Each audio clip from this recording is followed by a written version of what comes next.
ਸਤਿ ਸ਼੍ਰੀ ਅਕਾਲ ਜੀ, ਬਹੁਤ-ਬਹੁਤ ਸਵਾਗਤ ਤੁਹਾਡਾ। ਮੈਂ ਅਮਰੀਤ ਪ੍ਰੋਗਰਾਮ ਦੇਖ ਰਹੇ ਹੋ ਉਡਾਰੀ ਵਿਦੇਸ਼ਾਂ ਨੂੰ।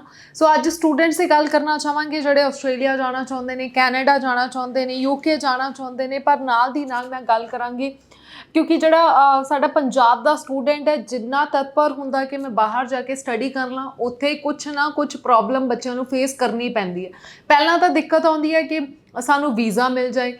ਵੀਜ਼ਾ ਬੜੀ ਮੁਸ਼ਕਿਲ ਦੇ ਨਾਲ ਕਈਆਂ ਨੂੰ ਮਿਲਦਾ ਹੈ, ਬਾਰ-ਬਾਰ ਕਈਆਂ ਨੂੰ ਰਿਫਿਊਜ਼ਲ ਦਾ ਸਾਹਮਣਾ ਵੀ ਕਰਨਾ ਪੈਂਦਾ ਹੈ। ਤੇ ਜਦੋਂ ਵੀਜ਼ਾ ਆ ਜਾਂਦਾ ਹੈ ਫਿਰ ਉੱਥੇ ਪਹੁੰਚਣ ਦੇ ਵਿੱਚ, ਕਿਉਂਕਿ ਜਦੋਂ ਵੀਜ਼ਾ ਆ ਗਿਆ ਬੱਚਾ ਇੱਕ ਸੈਟੀਸਫਾਈਡ ਹੋ ਗਿਆ, ਵੀ ਫੈਮਿਲੀ ਵੀ ਖੁਸ਼ ਹੋ ਗਈ ਮੇਰਾ ਵੀਜ਼ਾ ਆ ਗਿਆ, ਪਰ ਉਹਨਾਂ ਨੂੰ ਨਹੀਂ ਪਤਾ ਹੁੰਦਾ ਕਿ ਉੱਥੇ ਜਾ ਕੇ ਵੀ ਦਿੱਕਤਾਂ ਆ ਜਾਂਦੀਆਂ ਨੇ। ਬਹੁਤ ਸਾਰੇ ਬੱਚਿਆਂ ਨੂੰ ਏਅਰਪੋਰਟ ਤੋਂ ਵਾਪਸ ਮੋੜ ਦਿੱਤਾ ਜਾਂਦਾ ਹੈ, ਜਾਂ ਫਿਰ ਉੱਥੇ ਪਹੁੰਚਣ ਤੋਂ ਬਾਅਦ ਡਿਪੋਰਟ ਕਰ ਦਿੱਤਾ ਜਾਂਦਾ ਹੈ, ਜਾਂ ਫਿਰ ਹੁਣ ਰੀਸੈਂਟ ਮੁੱਦਾ ਚੱਲ ਰਿਹਾ ਜਿਹੜਾ ਬੱਚੇ ਬਹੁਤ ਡਰੇ ਹੋਏ ਨੇ, ਬਹੁਤ ਘਬਰਾਏ ਹੋਏ ਨੇ ਕਿ ਕੈਨੇਡਾ ਦੇ ਕੁਝ ਕਾਲਜ ਨੇ ਵੀਜ਼ਾ ਲੱਗਣ ਤੋਂ ਬਾਅਦ ਵੀ ਬੱਚਿਆਂ ਨੂੰ ਕਹਿ ਦਿੱਤਾ ਸਾਡੇ ਕੋਲ ਸੀਟਾਂ ਨਹੀਂ ਹੈਗੀਆਂ, ਰਿਫੰਡ ਲੈ ਲਓ।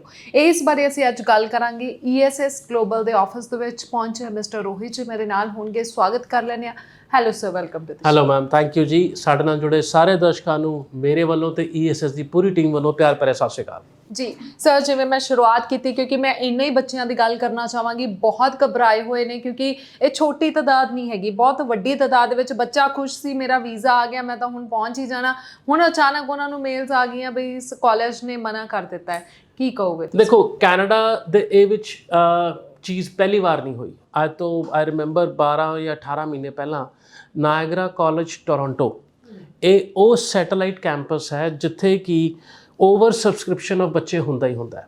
ਹੁਣ ਇਹ ਸਮਝਣ ਦੀ ਜ਼ਰੂਰਤ ਹੈ, ਇਹ ਜਿਹੜਾ ਨਦਨ ਪਿਓਰਸ ਦੇ ਕੈਂਪਸ ਨਾਲ ਹੋਇਆ ਹੈ, ਬੇਸਿਕਲੀ ਇਹ ਸੈਟੇਲਾਈਟ ਕੈਂਪਸ ਹੁੰਦੇ ਨੇ। ਸੈਟੇਲਾਈਟ ਕੈਂਪਸ ਤੋਂ ਭਾਵ ਹੈ ਮੇਨ ਕੈਂਪਸ ਕਿਤੇ ਹੋਰ ਹੈ। ਉਹਨਾਂ ਨੇ ਐਕਸਟਰਾ ਬੱਚਿਆਂ ਨੂੰ ਕੇਟਰ ਕਰਨ ਵਾਸਤੇ ਇੱਕ ਪਪੂਲਰ ਜਗ੍ਹਾ ਦੇ ਉੱਤੇ ਇੱਕ ਬਿਲਡਿੰਗ ਦੇ ਵਿੱਚ ਜਾਂ ਵੱਡੀਆਂ ਬਿਲਡਿੰਗਾਂ ਦੇ ਵਿੱਚ ਆਪਣਾ ਕੈਂਪਸ ਖੋਲ੍ਹ ਕੇ ਲਿਮਿਟਿਡ ਸੀਟਸ ਦੇ ਨਾਲ ਆਫਰ ਕਰਨਾ ਸ਼ੁਰੂ ਕੀਤਾ ਸਟੂਡੈਂਟਸ ਨੂੰ। ਚਾਹੇ ਉਹ ਨਾਇਗਰਾ ਕਾਲਜ ਟੋਰਾਂਟੋ ਦੀ ਗੱਲ ਹੋਵੇ ਜਾਂ ਇਹ ਕਾਲਜ ਜਿਹੜਾ ਇਨ ਕੁਐਸਚਨ ਆਇਆ 2 ਦਿਨ ਪਹਿਲਾਂ, ਤੇ it's history is repeating itself. ਇਹ ਉਦੋਂ ਹੁੰਦਾ ਜਦ ਇੱਕ ਆਪਣੀ ਸੀਟਾਂ ਦੀ ਕਪੈਸਿਟੀ ਤੋਂ ਜ਼ਿਆਦਾ LOA ਦਿੱਤੇ ਜਾਂਦੇ ਨੇ। ਉਹ ਕੈਲਕੂਲੇਸ਼ਨ ਵੈਂਟ ਰੋਂਗ ਵੀ। ਇੱਕ LOA ਜਦ 1000 LOA ਦਿੱਤਾ ਗਿਆ ਮਾਰਕੀਟ ਦੇ ਵਿੱਚ, ਤਾਂ ਇਹ ਕੈਲਕੂਲੇਸ਼ਨ ਹੁੰਦੀ ਹੈ ਵੀਜ਼ੇ ਰਿਜੈਕਟ ਹੋ ਕੇ ਵੀ ਸਾਡੇ ਕੋਲ 500-700 ਬੱਚਾ ਤਾਂ ਪਹੁੰਚ ਜੂਗਾ। ਇਸ ਵਾਰ ਹਾਈ ਕਮਿਸ਼ਨ ਦਾ ਵੀਜ਼ਾ ਸਕਸੈਸ ਬਹੁਤ ਸ਼ਾਨਦਾਰ ਰਿਹਾ। ਮਤਲਬ if you talk about ESS, we have 92% success rate. We 100 ਚੋਂ 8 ਐਪਲੀਕੇਸ਼ਨਾਂ ਰਿਜੈਕਟ ਹੋਈਆਂ ਜੋ ਰੀਲੌਜਮੈਂਟ ਤੋਂ ਬਾਅਦ ਅਪਰੂਵਲ ਵਾਲੇ ਪਾਸੇ ਗਈਆਂ, but 92% visa success is almost close to be perfect. ਹੁਣ ਜੇ ਵੀਜ਼ਾ ਇੰਨਾ ਲੱਗਿਆ ਤੇ ਜਿੱਥੇ ਕਾਲਜ ਦੀ ਕੈਲਕੂਲੇਸ਼ਨ 1000 ਤੋਂ 5 ਜਾਂ 700 ਬੱਚਿਆਂ ਦੀ ਸੀ, ਉਹ ਪਹੁੰਚ ਗਈਆਂ ਤਕਰੀਬਨ 900 ਬੱਚਿਆਂ ਤੇ। ਹੁਣ ਇਹ ਈਮੇਲਾਂ ਉਹਨਾਂ ਸਟੂਡੈਂਟਸ ਨੂੰ ਆਈਆਂ ਨੇ ਜਿਨ੍ਹਾਂ ਨੇ ਆਪਣਾ ਰਜਿਸਟ੍ਰੇਸ਼ਨ ਨਹੀਂ ਕੀਤਾ ਸੀ, ਟਾਈਮ ਟੇਬਲ ਨਹੀਂ ਮਿਲਿਆ ਸੀ, ਜਾਂ ਆਈ ਕਾਰਡ ਸ਼ੇਅਰ ਨਹੀਂ ਹੋਇਆ ਸੀ ਈਮੇਲ ਦੇ ਜ਼ਰੀਏ। ਹੁਣ ਓਵਰ ਸਬਸਕ੍ਰਿਪਸ਼ਨ ਹੋ ਗਏ, ਸਾਰਿਆਂ ਨੂੰ ਨਹੀਂ ਅਕੋਮੋਡੇਟ ਕਰ ਸਕਦੇ। ਹੁਣ ਕੁਝ ਬੱਚੇ ਇਹਨਾਂ ਚੋਂ ਵਿਡਰਾਅ ਕਰਾਉਣਗੇ, ਆਪਣੇ ਨਵੇਂ ਕਾਲਜ ਦੇ ਵਿੱਚ ਦਾਖਲਾ ਲੈਣਗੇ। ਕੁਝ ਉੱਥੇ ਪਹੁੰਚ ਕੇ ਜੋ ਐਕਸ਼ਨ ਲੈਣਗੇ ਜਾਂ ਉੱਥੇ ਪਹੁੰਚੇ ਹੋਏ ਹੈਗੇ ਨੇ, ਜੋ ਐਕਸ਼ਨ ਉਹਨਾਂ ਨੂੰ ਐਪਰੋਪਰੀਏਟ ਲੱਗੇਗਾ ਉਹ ਲੈਣਗੇ। ਬਟ ਅਗੇਨ ਇਹ ਪ੍ਰੋਬਲਮ ਉਦੋਂ ਆਉਂਦੀ ਹੈ ਜਦ ਐਜ਼ ਅ ਸਟੂਡੈਂਟ ਆਪਾਂ ਨੂੰ ਸਮਝ ਇੰਨੀ ਕੁ ਹੋਵੇ ਵੀ ਇਹ ਸੈਟੇਲਾਈਟ ਕੈਂਪਸ ਹੈ, ਵੀਜ਼ਾ ਆ ਗਿਆ ਤਾਂ ਜਿੰਨੀ ਛੇਤੀ ਹੋ ਸਕਦਾ ਮੈਂ ਇੱਥੋਂ ਨਿਕਲਾਂ, ਤਾਂ ਕਿ ਅਨਨੈਸੈਸਰੀ ਈਮੇਲਸ ਤੋਂ ਛੁਟਕਾਰਾ ਹੋਵੇ ਤੇ ਦਿਮਾਗ ਦੇ ਵਿੱਚ ਇੱਕ ਵੀਜ਼ਾ ਦੀ ਖੁਸ਼ੀ ਜਿਹੜੀ ਹੁੰਦੀ ਹੈ ਉਹ ਇੱਕ ਟੈਨਸ਼ਨ 'ਚ ਬਦਲ ਜਾਂਦੀ ਹੈ। ਹੁਣ ਮੈਂ ਕਰਾਂ ਕੀ? ਵੀ ਕਈ ਬੱਚਿਆਂ ਦਾ ਹੁੰਦਾ ਨਾ ਵੀਜ਼ਾ ਰਿਫਿਊਜ਼ ਹੋ ਗਿਆ, ਚਲੋ ਹੌਸਲਾ ਆ ਜਾਂਦਾ ਵੀਜ਼ਾ ਰਿਫਿਊਜ਼ ਹੈ, ਮੈਂ ਦੁਬਾਰਾ ਲਾਵਾਂ ਜਾਂ ਰਿਫੰਡ ਲਵਾਂ। ਹੁਣ ਇਹ ਬੱਚਾ ਕਹਿੰਦਾ ਮੇਰੇ ਕੋਲ ਵੀਜ਼ਾ ਹੈਗਾ, ਮੈਂ ਜਾਵਾਂ ਕਿ ਨਾ ਜਾਵਾਂ। ਦੈਟ ਵੇਜ਼ ਉਹ ਕਨਫਿਊਜ਼ਨ ਆਈ ਥਿੰਕ ਸਭ ਤੋਂ ਜ਼ਿਆਦਾ ਮਾੜਾ। ਵੀਜ਼ਾ ਰਿਫਿਊਜ਼ਲ ਤੋਂ ਵੀ ਜ਼ਿਆਦਾ ਮਾੜਾ ਹੈਗਾ ਇਹ ਕਨਫਿਊਜ਼ਨ। ਬਟ ਇਹ ਸਾਰੇ ਸਟੂਡੈਂਟਸ ਦਾ ਜਿਹੜਾ ਈਮੇਲ ਆਇਆ ਹੈ, if you read that email, ਉਹਨਾਂ ਨੇ ਇਹ ਕਿਹਾ ਗਿਆ ਹੈਗਾ ਦੈਟ ਤੁਸੀਂ ਆਪਣਾ ਰੀਫੰਡ ਇਨੀਸ਼ੀਏਟ ਕਰ ਸਕਦੇ ਹੋ ਐਂਡ ਤੁਹਾਨੂੰ ਪੂਰਾ ਰੀਫੰਡ ਮਿਲੇਗਾ। My suggestion, go to Canada, go to the college, ਕਿਉਂਕਿ ਵੀਜ਼ਾ ਕੈਂਸਲ ਨਹੀਂ ਹੋਇਆ। ਇਟ ਇਜ਼ ਦਾ ਜਿਹੜਾ ਈਮੇਲ ਆਇਆ ਹੈ ਤੁਹਾਡੇ LOA ਕੈਂਸਲੇਸ਼ਨ ਦਾ ਆਇਆ ਹੈ, ਪਰ ਉਹ ਰੀਫੰਡ ਜਦ ਤੱਕ ਨਹੀਂ ਹੁੰਦਾ ਤਦ ਤੱਕ ਤੁਹਾਡਾ LOA ਸਟੈਂਡ ਕਰੇਗਾ ਹੀ ਕਰੇਗਾ, ਕਿਉਂਕਿ ਪੈਸਾ ਉਹਨਾਂ ਕੋਲ ਹੈ। ਤੁਸੀਂ ਕੈਨੇਡਾ ਜਾਓ, ਸਪੀਕ ਟੂ ਕਾਲਜ, ਪਹੁੰਚ ਗਏ ਹੈਗੇ ਹੋ ਸਕਦਾ ਤੁਹਾਨੂੰ ਅਕੋਮੋਡੇਟ ਕਰ ਲੈਣ। ਨਹੀਂ ਕਰ ਪਾਵਾਂਗੇ ਤਾਂ ਉਹ ਜਨਵਰੀ ਦੇ ਵਿੱਚ ਅਕੋਮੋਡੇਟ ਕਰਨਗੇ, can be one of the reasons. ਫਿਰ ਤੁਹਾਨੂੰ ਉੱਥੇ 3 ਮਹੀਨੇ ਲੀਗਲ ਸਟੇਟਸ ਰਹਿਣ ਲਈ you need a new LOA from any other college. ਉਹ ਤੁਹਾਡੇ ਤੋਂ ਸਮੈਸਟਰ ਦੀ ਫੀਸ ਮੰਗਣਗੇ ਦੁਬਾਰਾ ਐਂਡ ਸੋ ਔਨ। ਬਟ ਬਹੁਤ ਸਾਰੇ ਕਾਲਜਸ ਅੱਜ ਦੀ ਡੇਟ 'ਚ ਉੱਥੇ ਹੈਲਪ ਲਈ ਖੜੇ ਹੋ ਗਏ ਨੇ। ਜਿਹੜੇ ਨਦਨ ਪਿਓਰਸ ਵਾਲੇ ਇਹੋ ਜਿਹੇ ਸਟੂਡੈਂਟ ਹੈ ਉਹ ਕਹਿੰਦੇ ਅਸੀਂ ਤੁਹਾਡੇ 4 ਮਹੀਨੇ ਨਹੀਂ 3 ਮਹੀਨੇ ਜਿਹੜੇ ਪਏ ਹੈ ਸੈਪਟੈਂਬਰ ਤੋਂ ਜਨਵਰੀ ਤੱਕ ਦੇ ਅਸੀਂ ਕਢਾ ਸਕਦੇ ਹਾਂ with limited amount of tuition fee. ਪੂਰੀ ਫੀਸ ਨਹੀਂ ਤੁਹਾਡੇ ਤੋਂ ਲਿੱਤੀ ਜਾਏਗੀ ਤਾਂ ਕਿ ਤੁਸੀਂ ਆਊਟ ਆਫ ਸਟੇਟਸ ਨਾ ਹੋਵੋ, ਕਿਉਂਕਿ ਇਹ ਐਜ਼ ਅ ਵੀਜ਼ਾ ਕੈਟਾਗਰੀ ਤੁਹਾਨੂੰ ਪਤਾ ਹੋਣਾ ਚਾਹੀਦਾ ਹੈ that ਤੁਸੀਂ 1 ਸਾਲ ਦੇ ਵਿੱਚ ਇੱਕ ਬ੍ਰੇਕ ਆਪਣੀ ਮਰਜ਼ੀ ਦੀ ਲੈ ਸਕਦੇ ਹੋ, ਇੱਕ ਸਮੈਸਟਰ ਦੀ ਬ੍ਰੇਕ। ਕਿਤੇ ਇਹ ਨਾ ਹੋਵੇ ਸੈਪਟੈਂਬਰ ਦਾ ਤੁਸੀਂ ਵੀਜ਼ਾ ਲਿੱਤਾ ਹੋਇਆ, ਪੜ੍ਹਾਈ ਜਨਵਰੀ 'ਚ ਸ਼ੁਰੂ ਹੋਵੇ, ਆ 3-4 ਮਹੀਨਿਆਂ ਦੀ ਬ੍ਰੇਕ ਤੁਹਾਡੀ ਧੱਕੇ ਵਾਲੀ ਬ੍ਰੇਕ ਤੁਹਾਡੀ ਮਰਜ਼ੀ ਦੀ ਬ੍ਰੇਕ ਕੰਸੀਡਰ ਹੋ ਜਾਏ, ਜਿਹਦਾ ਪ੍ਰੋਬਲਮ PGWP ਵੇਲੇ ਆਏਗਾ, ਪੋਸਟ ਸਟੱਡੀ ਵਰਕ ਵੀਜ਼ਾ ਦੇ ਟਾਈਮ ਤੇ। ਤਾਂ ਇਹ ਥੋੜਾ ਟੈਕਨੀਕਲ ਇਸ਼ੂ ਹੈ। ਯੂ ਨੀਡ ਟੂ ਕੰਸਲਟ ਇੱਕ ਗੁੱਡ ਐਜੂਕੇਸ਼ਨ ਕੰਸਲਟੈਂਟ, ਇਹਨੂੰ ਕਿਵੇਂ ਡੀਲ ਕਰਨਾ।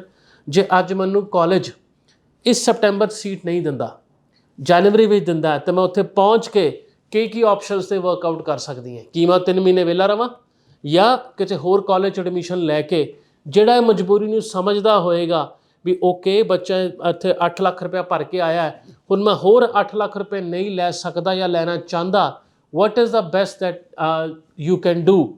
ਇਹਦੇ ਲਈ ਤੁਹਾਨੂੰ ਇੱਕ ਚੰਗਾ ਐਜੂਕੇਸ਼ਨ ਕੰਸਲਟੈਂਟ ਸਲਾਹ ਦੇ ਸਕਦਾ ਹੈਗਾ।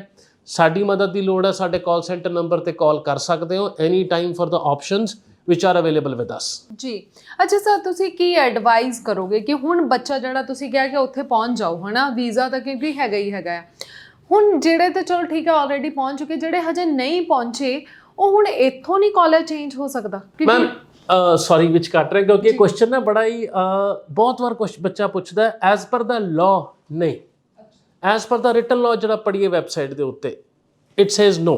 ਉਹ ਕਹਿੰਦੇ ਜਦ ਤੁਸੀਂ ਉੱਥੇ ਪਹੁੰਚਦੇ ਹੋ ਆਪਣਾ ਕਾਲਜ ਛੱਡ ਕੇ ਨਵਾਂ ਅਪਲਾਈ ਕਰਦੇ ਹੋ, DLI ਤੁਹਾਡਾ ਚੇਂਜ ਹੁੰਦਾ ਹੈ, ਬਹੁਤ ਸਾਰੇ ਸਿਚੁਏਸ਼ਨ ਦੇ ਵਿੱਚ ਤੁਹਾਡੇ ਤੋਂ ਨਵਾਂ ਵੀਜ਼ਾ ਅਪਲਾਈ ਕਰਾਇਆ ਜਾਂਦਾ ਹੈ। ਉਹ ਈਜ਼ੀ ਰਹੇਗਾ ਇਫ ਯੂ ਆਰ ਦੇਅਰ। ਤਾਂ I will not suggest go for a DLI change. I will suggest ਤੁਹਾਡਾ ਜਨਵਰੀ ਇਨਟੇਕ ਜੇ ਹੁੰਦਾ ਹੈ ਇਸੇ ਕਾਲਜ ਦੇ ਵਿੱਚ, go for that particular intake. 3 ਮਹੀਨੇ ਵਾਸਤੇ ਕਿਤੇ ਹੋਰ ਐਡਮਿਸ਼ਨ ਲੈ ਕੇ ਉਹ ਗੈਪ ਨੂੰ ਕਵਰ ਕਰੋ ਤਾਂ ਕਿ ਤੁਹਾਡਾ DLI ਚੇਂਜ, ਵੀਜ਼ਾ ਚੇਂਜ, ਉਹ ਕੰਪਲਿਕੇਸ਼ਨ 'ਚ ਨਾ ਜਾਓ। ਸੀ law the beauty and the worst part ਪਤਾ ਕੀ ਹੈ, ਅੱਜ ਜਿਹੜੀ ਚੀਜ਼ ਮੈਨੂੰ ਸੂਟ ਕਰਦੀ ਹੈ ਮੈਂ ਲਾਅ ਨੂੰ ਨਹੀਂ ਪੜ੍ਹਾਂਗਾ, ਆਪਣੇ ਸੂਟ ਦੇ ਹਿਸਾਬ ਨਾਲ ਚੱਲ ਪਵਾਂਗਾ। ਕੱਲ 2 ਸਾਲ ਬਾਅਦ ਜਦ post study work visa apply ਕਰਨਾ ਹੈ ਜਾਂ PR ਅਪਲਾਈ ਕਰਨੀ ਹੈ, ਉਸ ਤੋਂ 3 ਸਾਲ ਬਾਅਦ 2 ਸਾਲਾਂ ਬਾਅਦ, ਉਦੋਂ ਸਾਰੇ ਦੇ ਸਾਰੇ ਬੈਕਗਰਾਊਂਡ ਚੈੱਕ ਹੁੰਦੇ ਨੇ। ਪਹਿਲੇ ਦਿਨ ਤੁਹਾਡੇ ਨਾਲ ਕੀ ਹੋਇਆ ਸੀ, ਕਿਵੇਂ ਆਇਆ ਸੀ। ਉਹਨਾਂ ਨੇ ਅੱਜ ਇਹ ਨਹੀਂ ਕਹਿਣਾ ਤੁਹਾਡੀ ਅੱਜ ਰੂਲ ਤੋੜਦੇ ਪਏ ਹੋ ਜਾਂ ਅੱਜ ਰੂਲ ਤੁਸੀਂ ਸਾਂਭ ਲਿਆ। ਉਸ ਟਾਈਮ ਤੇ ਕਹਿਣਾ ਤੁਸੀਂ 2 ਸਾਲ ਪਹਿਲਾਂ ਇੱਕ ਰੂਲ ਤੋੜਿਆ ਸੀਗਾ ਜਿਹਦਾ ਤੁਹਾਨੂੰ ਜਿਹੜਾ ਕੰਪਨਸੇਸ਼ਨ ਹੈ ਇਸ ਵਾਰ ਦੇਣਾ ਪਏਗਾ। ਐਂਡ ਉਹ ਫਾਈਨ, ਉਹ ਕੰਪਨਸੇਸ਼ਨ ਬਹੁਤ ਵੱਡਾ ਹੁੰਦਾ ਕਿਉਂਕਿ it can cost PR, post study work visa and what not. ਤਾਂ ਆਪਣੇ ਆਪ ਨੂੰ ਲਾਅ ਨਾਲ ਐਜੂਕੇਟ ਕਰਕੇ ਜਾਓ। ਇੰਗਲਿਸ਼ 'ਚ ਇੱਕ ਪ੍ਰੋਵਰਬ ਹੈ ਬੜੀ famous, ignorance of law is no excuse. ਇਹ ਤੁਹਾਡੀ ਜ਼ਿੰਮੇਵਾਰੀ ਹੈ ਕਾਨੂੰਨ ਪੜ੍ਹ ਕੇ ਉਹਨੂੰ ਸਮਝ ਕੇ ਆਪਣੇ ਐਪਲੀਕੇਸ਼ਨ ਦੇ ਨਾਲ ਉਹਨੂੰ ਰਿਲੇਟ ਕਰਨਾ। ਨਹੀਂ ਸਮਝ ਆਉਂਦਾ, go to an expert, see it the law yourself, ask the translation from that consultant or lawyer whichever, ਪਰ ਜ਼ਿੰਮੇਵਾਰੀ ਤੁਹਾਡੀ ਰਹੇਗੀ। ਜੀ ਅੱਛਾ ਸਰ, ਜਿਵੇਂ ਕਿ ESS ਗਲੋਬਲ ਦੀ ਮੈਂ ਹੁਣ ਗੱਲ ਕਰਾਂ, ਬੱਚਾ ਉੱਥੇ ਪਹੁੰਚ ਕੇ ਤੁਸੀਂ ਮਦਦ ਕਰ ਰਹੇ ਹੋ, ਤੁਹਾਡੇ ਕੋਲ ਕਾਲਜਸ ਹੈਗੇ ਨੇ। ਔਰ ਸੈਕਿੰਡ ਸਵਾਲ ਮੇਰਾ ਇਹ ਰਹੇਗਾ ਕਿ ਹੁਣ ਜਦੋਂ ਬੱਚਾ ਕਾਲਜ ਚੇਂਜ ਕਰ ਲੇਗਾ ਉੱਥੇ ਪਹੁੰਚ ਕੇ, ਉਹਨੂੰ ਕੋਰਸ ਦੇ ਨਾਲ ਜਾਂ ਪ੍ਰੋਵਿੰਸ ਦੇ ਨਾਲ ਕੰਪਰੋਮਾਈਜ਼ ਕਰਨਾ ਪਏਗਾ ਜਾਂ ਸਾਨੂੰ ਸੇਮ ਲੋਕੇਸ਼ਨ ਤੇ ਮਿਲ ਜਾਏਗਾ ਕੋਈ ਕਾਲਜ? ਦੇਖੋ, I will say same location ਤੇ ਐਡਮਿਟ ਨਹੀਂ ਹੋਣਾ ਚਾਹੀਦਾ ਕਿਉਂਕਿ ਇਸ ਟਾਈਮ ਅਸੀਂ ਵੀ ਉੱਥੇ ਕਾਲਜਸ ਦੇ ਫੇਵਰ ਮੰਗੇ ਨੇ ਤਾਂ ਕਿ ਆ ਜਿਹੜੇ ਬੱਚੇ ਇੱਥੋਂ ਜਾ ਰਹੇ ਨੇ ਉਹਨਾਂ ਲਈ ਪੋਸੀਬਲ ਨਹੀਂ ਹੈਗਾ ਅੱਧੀਆਂ ਫੀਸਾਂ। ਜੇ $18,000 ਫੀਸ ਹੈ, $9,000 ਫੀਸ ਭਰਨਾ, ਅਗੇਨ ਤੁਸੀਂ 5 ਲੱਖ ਰੁਪਇਆ ਕਿੱਥੋਂ ਹੋਰ ਲੈ ਕੇ ਆਓਗੇ ਇਨਵੈਸਟ ਕਰਨ ਵਾਸਤੇ ਆ 3-4 ਮਹੀਨਿਆਂ ਦਾ।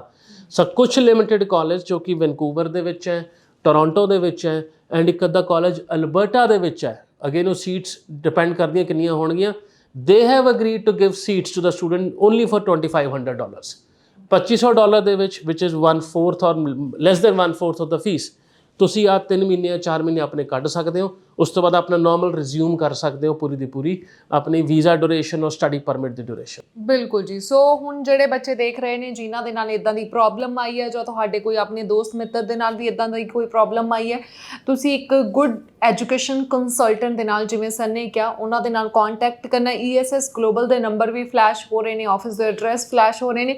ਘਬਰਾਉਣ ਦੀ ਕੋਈ ਜ਼ਰੂਰਤ ਨਹੀਂ ਹੈ ਕਿਉਂਕਿ ਹੁਣ ਜੋ ਹੋ ਗਿਆ ਸੋ ਹੋ ਗਿਆ। ਜਦੋਂ ਅਸੀਂ ਜ਼ਿਆਦਾ ਘਬਰਾ ਜਾਵਾਂਗੇ, ਪੈਨਿਕ ਹੋ ਜਾਵਾਂਗੇ ਤੇ ਚੀਜ਼ਾਂ ਹੋਰ ਵਿਗੜਦੀਆਂ ਜਾਣਗੀਆਂ। ਸੋ ਬੈਟਰ ਹੈਗਾ, ਸਰ ਨੇ ਕਿਹਾ ਕਿ ਤੁਸੀਂ ਕੈਨੇਡਾ ਪਹੁੰਚੋ, ਉੱਥੇ ਪਹੁੰਚਣ ਤੋਂ ਤੁਹਾਨੂੰ ਕੋਈ ਨਹੀਂ ਰੋਕ ਸਕਦਾ, ਤੁਹਾਡੇ ਕੋਲ ਵੀਜ਼ਾ ਹੈਗਾ, ਉੱਥੇ ਕਾਲਜ ਚੇਂਜ ਕਰਨਾ ਆ, ਜੋ ਵੀ ਚੀਜ਼ਾਂ ਹੋਣਗੀਆਂ ESS ਗਲੋਬਲ ਤੁਹਾਡੀ ਪੂਰੀ ਮਦਦ ਕਰੇਗਾ। ਤੇ ਇਹਦੇ ਲਈ ਤੁਸੀਂ ਜਲਦੀ ਤੋਂ ਜਲਦੀ ਇਹਨਾਂ ਦੀ ਨੰਬਰ ਨੋਟ ਕਰੋ। ਅੱਛਾ ਸਰ, ਇੱਕ ਸਮਝ ਨਹੀਂ ਆਉਂਦਾ ਕਿਉਂਕਿ ਹੁਣ ਬੱਚੇ ਖੁਸ਼ ਸੀਗੇ ਕਿ ਕੈਨੇਡਾ ਵੀਜ਼ੇ ਅੱਛੇ ਦੇ ਰਿਹਾ ਹੈ ਨਾ, ਜੇ ਹੁਣ ਇੱਕ ਪਾਸੇ ਵੀਜ਼ੇ ਅੱਛੇ ਆਉਣੇ ਸ਼ੁਰੂ ਹੋ ਗਏ ਨੇ, ਕਈ ਵਾਰ ਪਿੱਛੇ ਜੇ ਇਹ ਸੀਗਾ ਕਿ ਵੀਜ਼ੇ ਨਹੀਂ ਦੇ ਰਿਹਾ ਸੀ, ਬੈਕ ਟੂ ਬੈਕ ਰਿਫਿਊਜ਼ਲਸ ਆ ਰਹੀਆਂ ਸੀ, ਹੁਣ ਜੇ ਵੀਜ਼ੇ ਅੱਛੇ ਆਉਣੇ ਸ਼ੁਰੂ ਹੋ ਗਏ, ਹੁਣ ਕਾਲਜ ਵੱਲੋਂ ਇਦਾਂ ਦੀਆਂ ਪ੍ਰੋਬਲਮਸ ਆਉਣੀਆਂ ਸ਼ੁਰੂ ਹੋ ਗਈਆਂ, ਹੁਣ ਬੱਚਾ ਕਰੇ ਤਾਂ ਕੀ ਕਰੇ ਹੁਣ? ਉਹ ਕਹਿੰਦੇ ਨਾ ਜ਼ਿੰਦਗੀ ਖੱਟੀ ਮਿੱਠੀ ਹੈ, ਜਦ ਨਿਊਜ਼ ਆਉਂਦੀ ਹੈ ਕਿਤੇ ਨਾ ਕਿਤੇ ਉਹਦਾ ਇੱਕ ਆਈ won't say backfire hidden fact ਹਮੇਸ਼ਾ ਹੁੰਦਾ। ਹੁਣ ਜੇ ਵੀਜ਼ੇ ਬਹੁਤ ਸੋਹਣੇ ਆਉਂਦੇ ਪਏ ਹੈ, ਬਹੁਤ ਸਾਰੇ ਬੱਚੇ ਉੱਥੇ ਜਾ ਕੇ ਵੀਜ਼ਾ ਦਾ ਮਾਣ ਨਹੀਂ ਰੱਖ ਪਾਉਂਦੇ, ਬਹੁਤ ਸਾਰੇ ਬੱਚਿਆਂ ਨੂੰ ਇੱਥੇ ਪਰੇਸ਼ਾਨੀ ਆਉਣੀ ਸ਼ੁਰੂ ਹੋ ਜਾਂਦੀ ਹੈ। But I always say and believe, ਜਦ ਵੀ ਤੁਸੀਂ ਆਪਣੇ ਕੰਫਰਟ ਜ਼ੋਨ ਤੋਂ ਬਾਹਰ ਜਾਂਦੇ ਹੋ, ਇਹ ਤਾਂ ਚਲੋ ਕੈਨੇਡਾ ਦੀ ਗੱਲ ਹੈ, ਤੁਸੀਂ ਆਪਣੇ ਸ਼ਹਿਰ ਤੋਂ ਨਿਕਲ ਕੇ ਬੰਬੇ ਬੈਂਗਲੌਰ ਵੀ ਜਾਓਗੇ, ਉੱਥੇ ਵੀ ਤੁਹਾਡੇ 3 ਮਹੀਨੇ ਸਟਰਗਲ ਦੇ ਆਣੇ ਹੀ ਆਣੇ ਹੈ।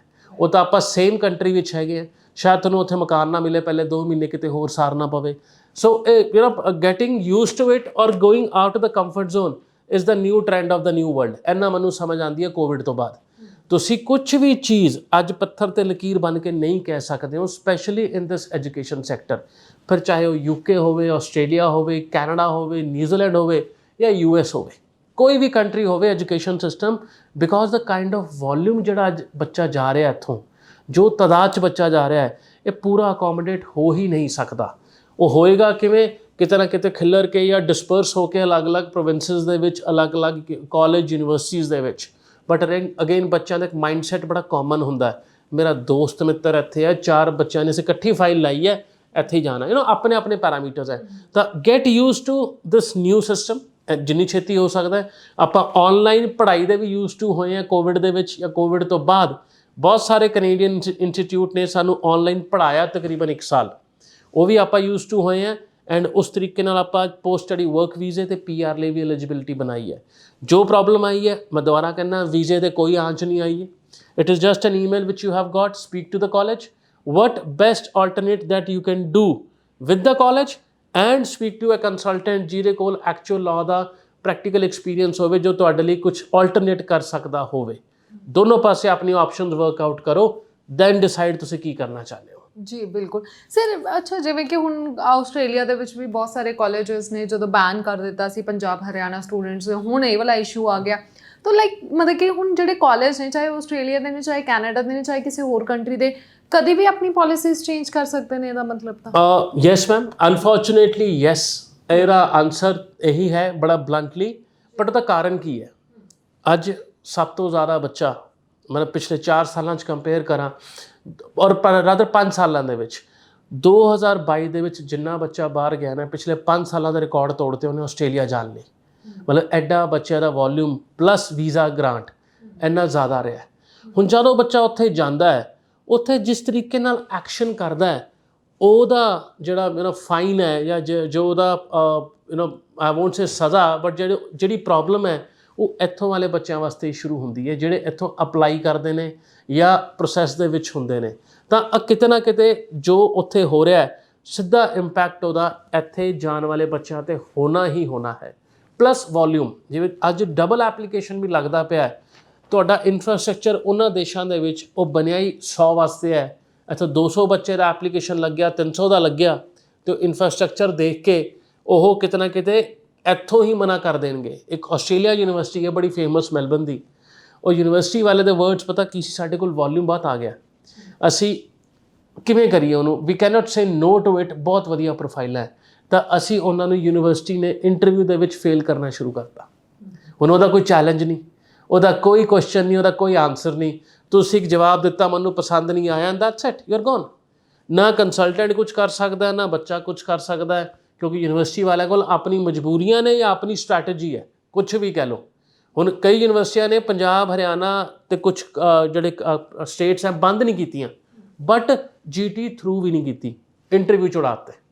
ਹੁਣ ਜਦ ਇੰਟਰਵਿਊ ਚੜਾਤੇ, ਕਹਿਣ ਨੂੰ ਉਹਨਾਂ ਨੇ ਐਪਲੀਕੇਸ਼ਨਾਂ ਓਪਨ ਕੀਤੀਆਂ ਹੋਈਆਂ ਇਹਨਾਂ ਏਰੀਆ 'ਚੋਂ, ਬਟ ਪ੍ਰੈਕਟੀਕਲੀ ਲੈਂਦੇ ਨਹੀਂ ਪਏ।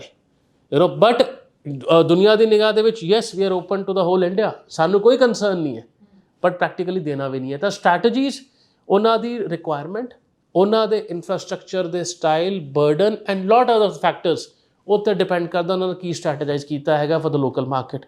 But as a student you need to be vigilant.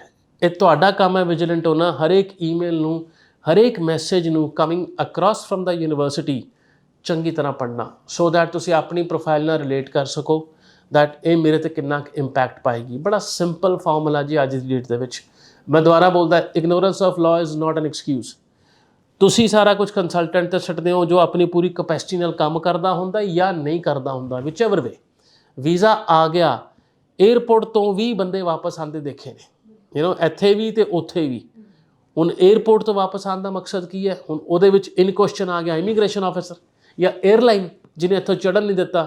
ਕੁਛ ਤਾਂ ਕਮਿਊਨੀਕੇਸ਼ਨ ਦੇ ਵਿੱਚ ਪ੍ਰੋਬਲਮ ਹੋਇਆ ਹੋਣਾ ਨਾ ਤੁਹਾਡੇ ਵਿੱਚ ਤਾਂ ਆਫਿਸਰ ਦੇ ਵਿੱਚ, ਤਾਂ ਅੱਜ ਸਟੂਡੈਂਟ ਨੂੰ ਹਰ ਪਾਸਿਓਂ ਚੁਕੰਨਾ ਰਹਿਣਾ ਪਏਗਾ। ਜੋ ਰਿਸਪੌਂਸਿਬਿਲਿਟੀ ਸਟੂਡੈਂਟ ਅੱਜ ਤੋਂ 2 ਸਾਲ ਪਹਿਲਾਂ ਨਹੀਂ ਲੈਂਦਾ ਸੀਗਾ, ਅੱਜ ਉਹਨੂੰ ਲੈਣੀ ਪਏਗੀ।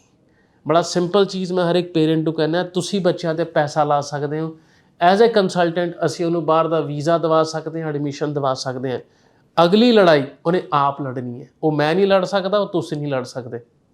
ਅਤੇ ਉਹਦੀ ਲੜਾਈ ਦੀ ਤਿਆਰੀ ਉਦੋਂ ਸ਼ੁਰੂ ਕਰਨੀ ਹੈ ਜਦੋਂ ਕਿਸੇ ਕੰਸਲਟੈਂਟ ਕੋਲ ਆਪਣੀ ਕਾਉਂਸਲਿੰਗ ਕਰਾਉਣ ਜਾਂਦਾ, ਸਹੀ ਸਵਾਲ ਪੁੱਛ ਕੇ। That is most important thing.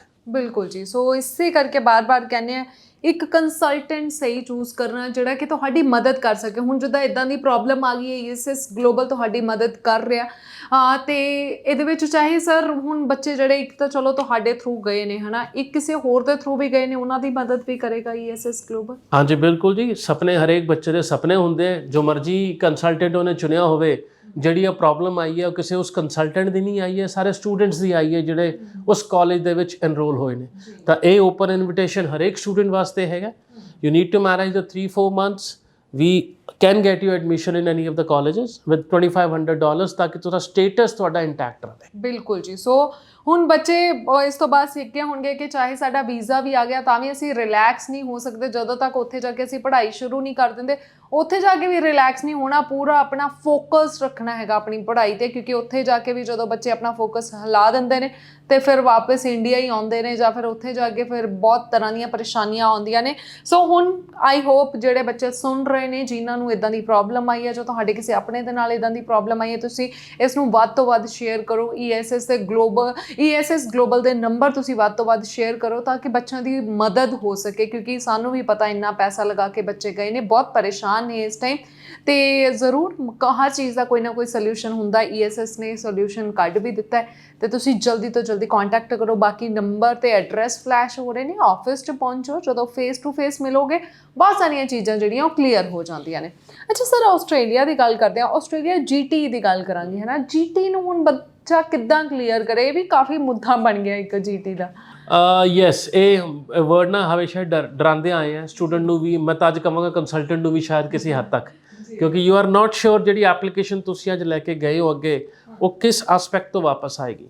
But during ਦਾ ਇਹ ਜੁਲਾਈ ਇਨਟੇਕ ਨੇ ਸਾਨੂੰ ਕੀ ਲਰਨ ਕਰਵਾਇਆ, ਵਿਚ ਇਜ਼ ਵੈਰੀ ਇੰਪੋਰਟੈਂਟ, ਜੋ ਮੈਂ 4 ਟਿਪਸ ਤੁਹਾਡੇ ਨਾਲ ਸ਼ੇਅਰ ਕਰਨ ਲੱਗਿਆ ਜਿਹਦੇ ਕਰਕੇ GT ਕਲੀਅਰ ਹੋਣ ਦੇ ਚਾਂਸ ਵੱਧ ਜਾਂਦੇ ਨੇ। ਸਭ ਤੋਂ ਪਹਿਲੀ ਚੀਜ਼, ਜਿਹੜੀ ਤੁਹਾਡਾ ਕੋਰਸ ਸਿਲੈਕਸ਼ਨ ਹੈ that has to be super specialised program. ਉਹ ਇਹ ਕਹਿੰਦੇ ਨੇ ਯੂਨੀਵਰਸਿਟੀ ਵਾਲੇ ਔਰ ਹਾਈ ਕਮਿਸ਼ਨ ਵਾਲੇ, as a matter of fact, bachelor of business, bachelor of accounting, bachelor of IT, ਆਹ ਪ੍ਰੋਗਰਾਮ ਇੰਡੀਆ ਦੀ ਯੂਨੀਵਰਸਿਟੀਆਂ 'ਚ ਭਰੇ ਪਏ ਨੇ। ਤੁਸੀਂ 1 ਲੱਖ ਰੁਪਏ 1.5 ਲੱਖ ਰੁਪਏ ਫੀਸਾਂ ਦੇ ਕੇ ਆਹ ਕੋਰਸ ਇੰਡੀਆ ਤੋਂ ਵਧੀਆ ਕਾਲਜਸ ਤੋਂ ਕਰ ਸਕਦੇ ਹੋ। ਪੂਰੇ ਇੰਡੀਆ 'ਚ ਅੱਛੇ ਕਾਲਜ ਹੈਗੇ ਨੇ, ਤੇ ਤੁਸੀਂ ਇਹੀ ਪ੍ਰੋਗਰਾਮ 15 ਲੱਖ ਰੁਪਏ 'ਚ ਆਸਟ੍ਰੇਲੀਆ ਹੀ ਕਿਉਂ ਕਰਨਾ? That makes you non GT। ਤਾਂ ਕੋਰਸ ਸਿਲੈਕਸ਼ਨ ਇਹੋ ਜਿਹੀ ਲਵੋ ਜਿਹੜੀ ਕਿ ਮਾਈਕਰੋ ਸਪੈਸ਼ਲਾਈਜ਼ ਲੈਵਲ 'ਤੇ ਹੋਵੇ। Course combination, course unit, core unit and electives ਇਹੋ ਜਿਹੇ ਰੱਖੋ ਜੋ ਇੰਡੀਆ ਵਿੱਚ ਨਾ ਮਿਲਦੇ ਹੋਣ। ਐਂਡ ਟਰਸਟ ਮੀ, ਦੇਰ R lot of universities in Australia ਜਿਨ੍ਹਾਂ ਦੇ ਕੋਰਸ ਕੰਬੀਨੇਸ਼ਨ ਬਹੁਤ ਜ਼ਿਆਦਾ ਬਿਊਟੀਫੁਲ ਨੇ, ਬਹੁਤ ਜ਼ਿਆਦਾ ਅਲਾਈਨਡ ਹੁੰਦੇ ਨੇ ਹਰੇਕ ਪ੍ਰੋਫਾਈਲ ਦੇ ਨਾਲ ਜੋ ਇੰਡੀਆ 'ਚ 4 ਫੈਕਲਟੀਜ਼ ਤੋਂ ਆਉਂਦੀ ਹੈ। ਤਾਂ ਉਹ ਜੇ ਸੁਪਰ ਸਪੈਸ਼ਲਾਈਜ਼ ਰੱਖੋਗੇ you will be more confident, ਤੁਹਾਡਾ GT ਐਂਡ ਵੀਜ਼ਾ ਲੱਗਣ ਦੇ ਚਾਂਸਿਸ ਆਟੋਮੈਟਿਕਲੀ ਵੱਧ ਜਾਂਦੇ ਨੇ। ਸੈਕੰਡ ਰੀਜ਼ਨ, ਡਿਊਰਿੰਗ ਦਾ ਐਪਲੀਕੇਸ਼ਨ ਪ੍ਰੋਸੈਸ ਤੁਸੀਂ ਆਪਣਾ ਇੱਕ ਸਟੇਟਮੈਂਟ ਆਫ ਪਰਪਸ ਜਮ੍ਹਾਂ ਕਰਾਉਂਦੇ ਹੋ। ਉਹ 350 ਵਰਡਸ ਦਾ ਵੀ ਹੋ ਸਕਦਾ ਹੈ, ਉਹ ਸ਼ਾਇਦ ਉਸ ਤੋਂ ਵੱਡਾ ਵੀ ਹੋਏਗਾ। ਉਹਦੇ ਵਿੱਚ ਬੜੀ ਸੋਹਣੀ ਲਾਈਨਾਂ, ਬੜੇ ਸੋਹਣੇ ਇੰਗਲਿਸ਼ ਦੇ ਵਰਡ ਲਿਖੇ ਜਾਂਦੇ ਨੇ ਜਿਹਦਾ ਮਤਲਬ ਸਿਨੋਨਮ ਮਤਲਬ ਅਲੱਗ ਹੀ ਲੈਵਲ ਦੇ ਹੁੰਦੇ ਨੇ। ਬਟ ਜਦ ਯੂਨੀਵਰਸਿਟੀ ਤੁਹਾਡਾ ਇੰਟਰਵਿਊ ਲੈਂਦੀ ਹੈ, ਤੁਹਾਡੀ ਇੰਗਲਿਸ਼ ਔਰ ਰਿਟਨ ਇੰਗਲਿਸ਼ ਤਾਂ ਕਿਤੇ ਵੀ ਬਰਾਬਰ ਨਹੀਂ ਬਣਦੀ, ਕਿਉਂਕਿ ਉਹਦੇ ਵਿੱਚ ਸ਼ਾਇਦ ਕਿਸੇ ਬੰਦੇ ਨੇ ਹੈਲਪ ਕੀਤੀ ਹੁੰਦੀ ਹੈ। ਇੰਟਰਵਿਊ ਦੇ ਵਿੱਚ ਜਦ ਤੁਸੀਂ ਸਿੰਪਲ ਇੰਗਲਿਸ਼ ਤੇ ਸਿੰਪਲ ਥਾਟਸ ਦੇ ਨਾਲ ਆਪਣਾ ਮੈਸੇਜ ਕਨਵੇ ਕਰਨ ਦੀ ਕੋਸ਼ਿਸ਼ ਕਰਦੇ ਹੋ, ਇੱਕੋ ਚੀਜ਼ ਯੂਨੀਵਰਸਿਟੀ ਦੇਖਦੀ ਹੈ, ਜਾਂ ਤਾਂ ਉਹ ਗਲਤ ਹੈ SOP ਜਾਂ ਇੰਟਰਵਿਊ ਗਲਤ ਹੈ। ਦੈਟ ਮੀਨ ਅਸੀਂ GT ਕਿਹਨੂੰ ਕਹਿੰਦੇ ਹਾਂ? Genuine temporary entrant. ਜੋ ਬੰਦਾ ਸਾਡੇ ਦੇਸ਼ 'ਚ ਯੂਨੀਵਰਸਿਟੀ 'ਚ ਆਉਂਦਾ ਪਿਆ ਉਹ ਜੈਨੂਇਨ ਹੋਵੇ।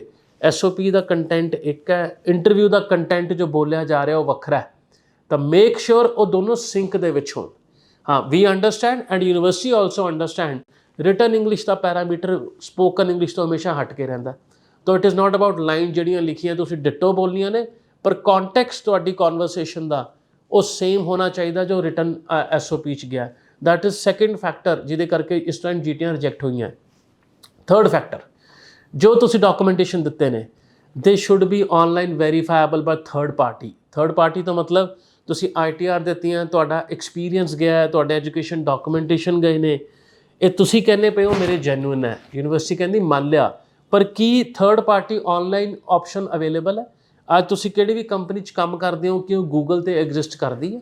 ਕਿਉਂਕਿ ਅੱਜ ਕੋਈ ਵੀ ਛੋਟੇ ਤੋਂ ਛੋਟਾ ਕਾਰੋਬਾਰ ਵੀ ਹੋਵੇ ਨਾ, ਗੂਗਲ ਮੈਪ ਦੇ ਵਿੱਚ, ਸੁਲੇਖਾ ਦੇ ਵਿੱਚ ਔਰ ਬਹੁਤ ਸਾਰੇ ਇਹੋ ਜਿਹੇ ਵੱਖਰੇ ਵੱਖਰੇ ਪਲੇਟਫਾਰਮ ਹੈ, ਕਿਤੇ ਨਾ ਕਿਤੇ ਤੁਸੀਂ ਲਿਸਟਡ ਹੋ ਹੀ ਜਾਂਦਾ ਤੁਹਾਡਾ ਕਾਰੋਬਾਰ।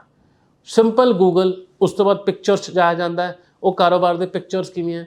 ਇੱਥੇ ਇੱਕ ਛੋਟਾ ਜਿਹਾ ਐਪੀਸੋਡ ਸ਼ੇਅਰ ਕਰਾਂਗਾ। ਇੱਕ ਸਟੂਡੈਂਟ ਆਂਦਾ ਕਰਟਨ ਯੂਨੀਵਰਸਿਟੀ ਦਾ, ਦੈਟ ਸਾਡਾ GT ਰਿਜੈਕਟ ਹੋ ਗਿਆ ਐਂਡ ਅਸੀਂ ਆਪਣਾ ਐਕਸਪੀਰੀਅੰਸ ਦਿਖਾਇਆ ਸੀ ਆ ਪਿਜ਼ਾ ਸ਼ਾਪ ਤੋਂ, ਜਿਹੜੀ ਕਿ ਆ ਹੈਗੀ ਹੈ, ਉਹਨੇ ਨਾਮ ਦਿੱਤਾ, ਐਗਜ਼ਿਸਟ ਕਰਦੀ ਹੈ ਭਾਜੀ, ਫਾਜ਼ਿਲ ਖਾਂ ਵਿੱਚ ਹੈਗੀ ਹੈ, ਸਾਰਾ ਕੁਛ ਹੈ। ਬਿਲਕੁਲ ਜੀ, ਬਿਲਕੁਲ। So thank you so much sir. ਬਹੁਤ ਸਹੀ ਜਿਹੜੇ ਟਿਪਸ ਸੀਗੇ ਤੁਸੀਂ ਬੱਚਿਆਂ ਦੇ ਨਾਲ ਸ਼ੇਅਰ ਕੀਤੇ, ਚਾਹੇ GT ਨੂੰ ਲੈ ਕੇ ਸੀਗੇ, ਚਾਹੇ ਜਿਹੜੇ ਬੱਚੇ ਹੁਣ ਡਰੇ ਹੋਏ ਸੀ ਕੈਨੇਡਾ ਨੂੰ ਲੈ ਕੇ, ਉਹਨਾਂ ਦੀ ਵੀ ਮਦਦ ਹੋਈ ਹੋਊਗੀ ਅੱਜ ਦੇ ਸ਼ੋਅ ਦੇ ਵਿੱਚ। Thank you so much. Thank you ਜੀ, ਥੈਂਕ ਯੂ। ਸਤਿ ਸ਼੍ਰੀ ਅਕਾਲ।